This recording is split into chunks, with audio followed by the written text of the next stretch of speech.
പാലക്കാട് കൊപ്പം പുലാമന്തോൾ പാതയിൽ കാറിടിച്ച് ജീപ്പ് തലകീഴായി മറിഞ്ഞു. ജീപ്പിൽ ഉണ്ടായിരുന്ന അതിഥി തൊഴിലാളികളായി 2 പേർക്ക് പരിക്കേറ്റു. ഇവരെ പെരിന്തൽമണ്ണയിലെ സ്വകാര്യ ആശുപത്രിയിൽ പ്രവേശിപ്പിച്ചു.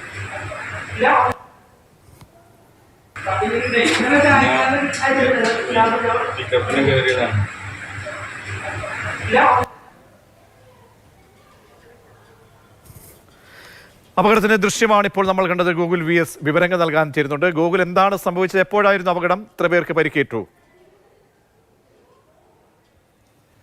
ഇന്ന് രാവിലെ ഏകദേശം ഒരു 10:00 അപകടം ഉണ്ടായത്. 2 ആസാം സ്വദേശികൾക്കാണ് പരിക്ക് പറ്റിയത്. ആസാം സ്വദേശികളായ മുഹമ്മദ് റിബുൽ ഹുസൈൻ, ഖലീലുൽ റഹ്മാൻ എന്നിവർക്കാണ് പരിക്ക് പറ്റിയത്. ഈ ജീപ്പ് ഇങ്ങനെ കൊപ്പം ഭാഗത്തേക്ക് പോകുന്നതിനിടയിൽ വാഹനം സൈഡിലുള്ള സമീപത്തെ കടയിലേക്ക് തിരിക്കുകയായിരുന്നു. ഇതിനിടയിലാണ് കാർ വന്നിടിച്ചതും ആ ജീപ്പ് തലകീഴായി മറിഞ്ഞതും. ഏതായാലും 2 പേരെയും പെരിന്തൽമണ്ണയിലെ സ്വകാര്യ ആശുപത്രിയിൽ ചികിത്സയിലാണ്. ഇവർ അപകടനില തരണം ചെയ്തു. അതീവ ഗുരുതരാവസ്ഥയിലല്ല എന്നുള്ളതാണ് അറിയാൻ കഴിയുന്നത്. ശരി, ഗൂഗിളാണ് വിവരങ്ങൾ നൽകിയത്. അപകടത്തിന്റെ CCTV ദൃശ്യങ്ങളാണ് പുറത്തേക്ക് വന്നത്.